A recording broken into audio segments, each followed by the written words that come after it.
हरियाणा की हर अपडेट के लिए बेल आइकन दबाएं और सब्सक्राइब करें STV हरियाणा न्यूज। और वहीं बड़ौदा उपचुनाव को लेकर के सभी राजनीतिक दल तैयारियां कर रहे हैं और ऐसे में बड़ौदा उपचुनाव को लेकर के जब खेमेबाजी हो रही है, राजनीति अपने चरम पर है, तो वहीं दूसरी तरफ बीजेपी ने भी अपनी तैयारियां शुरू कर दी हैं। इसी कड़ी में चुनाव प्रभारी और कृषि मंत्री जेपी दलाल ने बड़ौदा हलके के 3 गांव का दौरा कर ग्रामीणों की समस्याएं सुनी और इस दौरान उन्होंने बड़ौदा हलके में बीजेपी की जीत का दावा करते हुए कहा कि बड़ौदा हलके में बीजेपी का किसी पार्टी के साथ मुकाबला नहीं और बीजेपी की एक तरफा जीत होगी। इस दौरान मंत्री जेपी दलाल ने SYL नहर पर बयान देते हुए कहा कि SYL पर हरियाणा का हक है। SYL किसी एक पार्टी का मुद्दा नहीं है, ये पूरे राज्य का मुद्दा है, इसीलिए सभी राजनीतिक दलों को इसमें सहयोग करने की अपील की गई। इसके साथ ही कांग्रेस पर निशाना साधते हुए उन्होंने कहा कि लोग कांग्रेस की नीतियों को समझ चुके हैं, इसीलिए कई लोगों ने कांग्रेस को अलविदा कहते हुए बीजेपी का दामन थाम लिया है।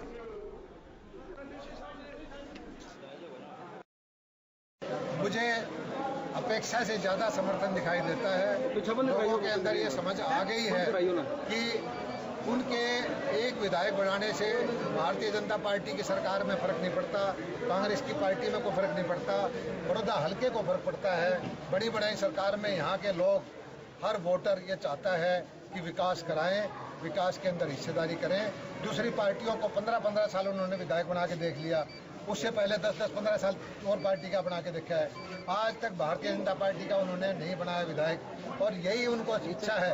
मैंने कहा है कि भारतीय जनता पार्टी रूपी खीर है भाई, एक बार खा के देखो।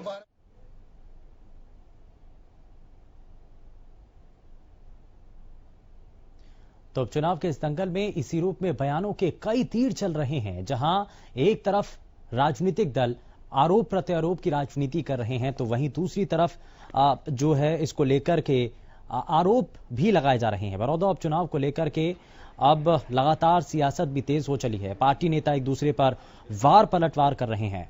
इस कड़ी में इनेलो नेता अभय चौटाला ने कांग्रेस और बीजेपी पर निशाना साधा। अभय चौटाला ने कहा कि बड़ौदा उपचुनाव में बीजेपी और जेजेपी गठबंधन के उम्मीदवार की जमानत जब्त होगी। इस चुनाव में इनेलो और कांग्रेस के बीच का यह मुकाबला है और आखिर में इनेलो के उम्मीदवार की ही इसमें जीत होगी। अभय चौटाला ने कहा कि पिछले 9 महीने की बीजेपी जेजेपी गठबंधन की सरकार में 9 बड़े घोटाले सामने आए।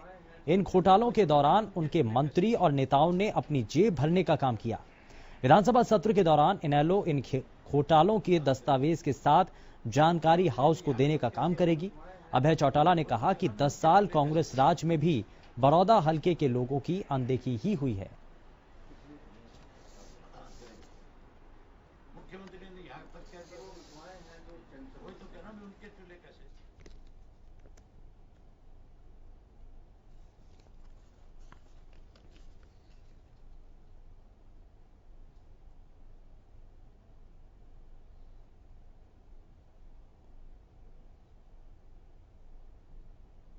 वहीं समाज में बेहतर काम करने वाले और साथ ही समाज को एक सही दिशा दिखाने वाले ऐसे कई समाज सेवियों को जल्द ही सम्मानित किया जाएगा।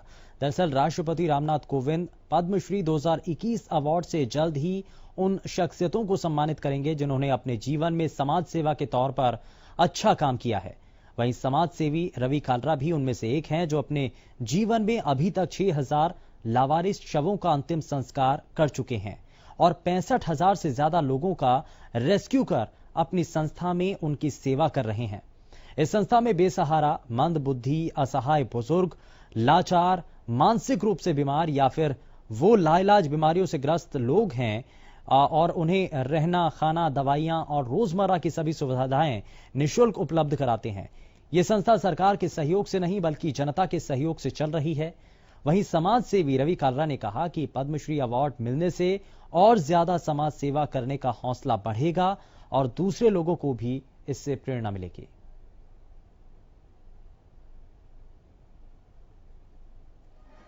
जी, उसके लिए मैं हरियाणा सरकार का बहुत आभार व्यक्त करता हूं कि आदरणीय डीसी साहब जो गुरुग्राम के हैं, श्री अमित खत्री जी, जो IAS वरिष्ठ अधिकारी हैं, उन्होंने एक बहुत ही भावुकतापूर्वक पत्र में लिखा और उसने आदरणीय राष्ट्रपति साहब को पद्मश्री अवार्ड के लिए हमारा नाम रिकमेंड किया जी, हमारा जो मेन उद्देश्य है वो सड़कों से ऐसे लोगों को रेस्क्यू करना जो बेसहारा घूमते हैं, जो मानसिक रूप से बीमार हैं या कीड़े पड़े होते हैं या वृद्ध लोग हैं जिनके बच्चे उनको घर से निकाल देते हैं, तो उनको एक सहारा देना, उनकी फैमिलीज ढूंढना, उनको यूनाइट कराना, उनकी काउंसलिंग करना, ये हमारा मेन उद्देश्य।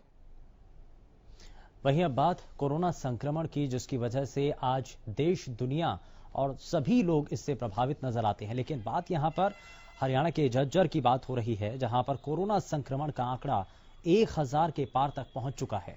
जिले भर में करीब 39,000 लोगों के इस दौरान टेस्ट किए गए हैं, जिनमें से 101 लोगों के से ज्यादा यानी कि लगभग 1000 के आसपास लोगों में कोरोना का संक्रमण पाया गया है। क्योंकि आप देखिए, 39,000 लोगों के जब टेस्ट किए गए उसमें 1000 के आसपास लोगों का जो कोरोना संक्रमण उनके भीतर पाया गया है। लेकिन राहत की बात यहां पर यह है कि 90% से ज्यादा लोग कोरोना को हराकर वापस अपने घर लौट चुके हैं।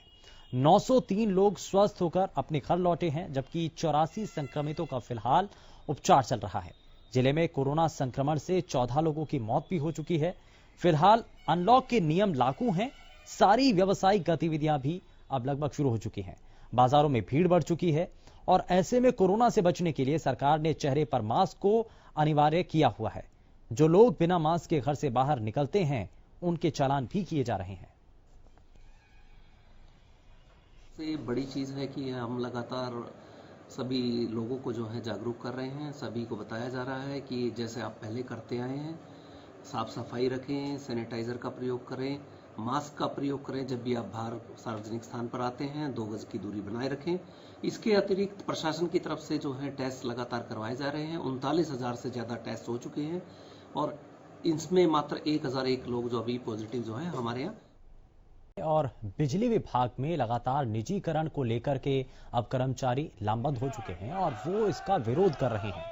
और वहीं साथ ही साथ गोहाना में इसी तरीके से सर्व कर्मचारी संघ के बैनर तले कर्मचारियों ने विरोध प्रदर्शन किया। गोहाना महम रोड पर बने पावर हाउस में बिजली कर्मचारियों ने मीटिंग कर सरकार पर वादा खिलाफी का आरोप लगाते हुए नारेबाजी की। इस दौरान कर्मचारी ने चेतावनी देते हुए कहा कि सरकार ने अगर बिजली का निजीकरण किया तो कर्मचारी पूरे देश में एक बड़ा आंदोलन करेंगे। कर्मचारी नेताओं ने कहा कि अगर सरकार बिजली विभाग का निजीकरण करती है तो इससे बिजली कर्मचारी के साथ साथ किसानों को बिजली में मिलने वाली सब्सिडी में भी असर पड़ेगा। 8 रुपए यूनिट बिजली मिला और बिल 2000 नहीं चलेगा। टक्कर में सेठ साहूकारों की बिजली नहीं चलेगी। जिसका कनेक्शन लेना चाहोगे आप ले लोगे पूरी तरह से। मेंटेनेंस का काम सारा में नहीं है।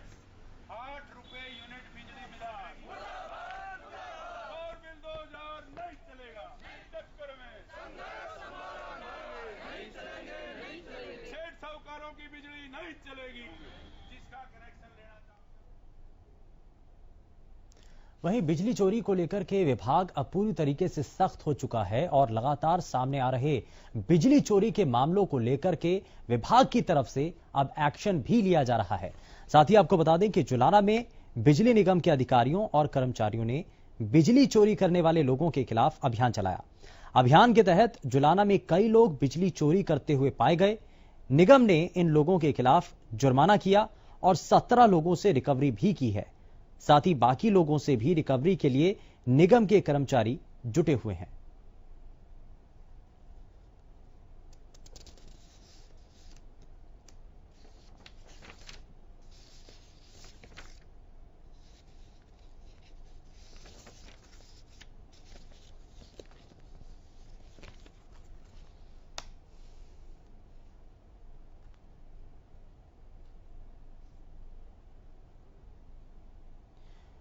वहीं प्रदेश भर में मौसम विभाग के द्वारा जारी किए गए अलर्ट को लेकर भी उसके बाद भी प्रशासन सतर्क नहीं हुआ, सचेत नहीं हुआ और कई जगहों पर बारिश होने के बाद जलभराव की स्थिति बन गई और इसकी वजह से आम लोगों को परेशानियों का सामना करना पड़ा। लेकिन इस बारिश ने स्थानीय प्रशासन की इस दौरान पोल भी खोलकर रख दी।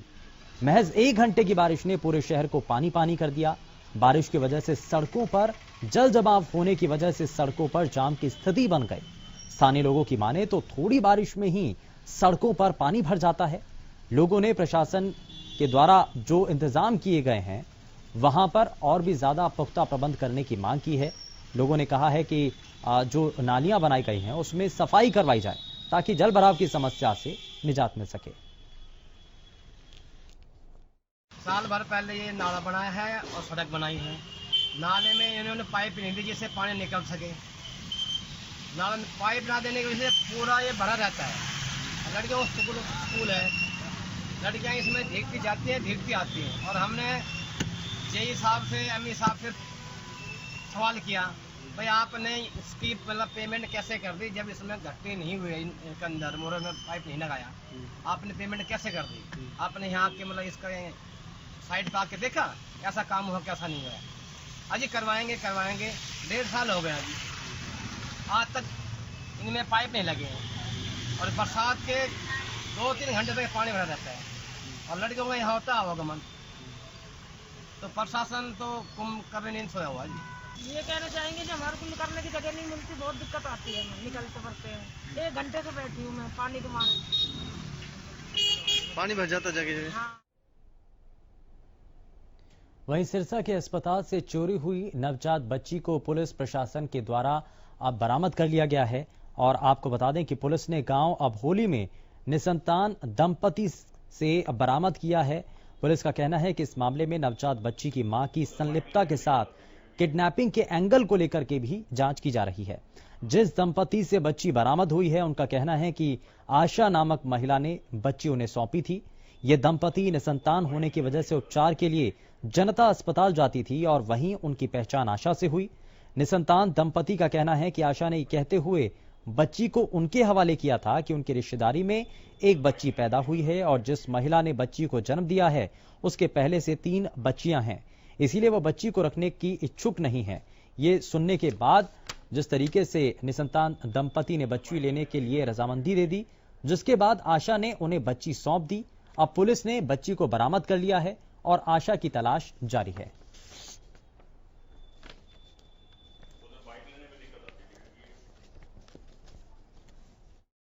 सोर्स से पता चला कि अबोली गांव में एक निसंतान दंपति है, उसके यहाँ कोई रिसेंटली कोई बच्चा हुआ है और ये बच्चा डाउटफुल भी हो सकता है डिलीवरी से ना हुआ हो, किसी चुराया हो सकता है। तब हमने इस इन्फॉर्मेशन को सिक्योर करने के लिए वहाँ पर रेड की, उनसे पूछताछ की, तब ये फैक्ट्स सामने आया कि ये डिलीवरी से हुआ बच्चा नहीं है, ये कहीं से लिया हुआ बच्चा है। तब हमने सबसे पूछताछ करी तो उन्होंने बताया कि एक आशा नाम की लेडी है जो मुझे जनता हॉस्पिटल में मिलती। वहीं नशा तस्करी के खेल को रोकने के लिए लगातार पुलिस प्रशासन के द्वारा कई अभियान चलाए जाते हैं जिसके तहत कार्रवाई की जाती है। और ऐसा ही रोहतक में भी हुआ जहां पर अपराध शाखा पुलिस 2 को बड़ी कामयाबी हासिल हुई है। पुलिस ने 4 नशा तस्करों को गिरफ्तार किया जिनके पास से पुलिस ने 1 किलो 400 ग्राम स्मैक, 1 लाख रुपए कैश और 2 कारें बरामद की हैं।